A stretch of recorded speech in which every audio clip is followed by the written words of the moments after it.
The South Carolina Gamecocks were the victims of an upset special Sunday, losing by a last-second layup on the road against Missouri.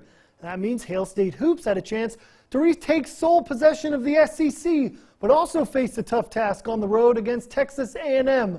Head coach Vic Schaefer traveling into College Station, looking to get that first-place spot in the SEC. They were in for a tough test here. A&M rolling early. Curtis Knox finds Kayla Hillsman for two. Ags down by one after one, but then the Bulldogs go on a run.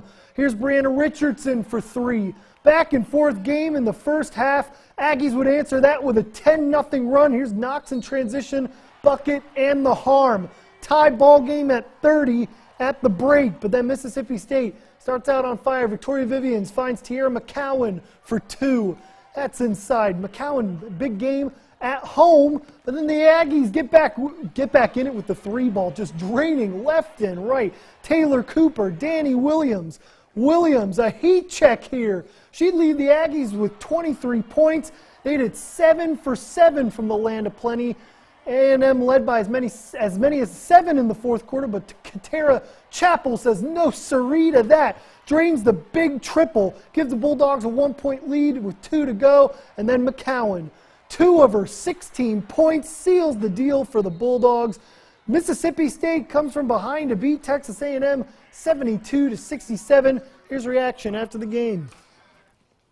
Really proud of my kids. It was a game of runs.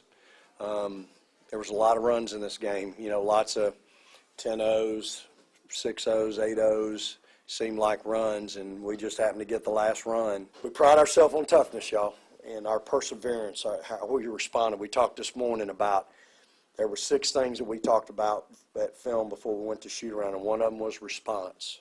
How do you respond in those situations, when things get a little bit crazy? How do you respond? And I was really proud of how we responded today.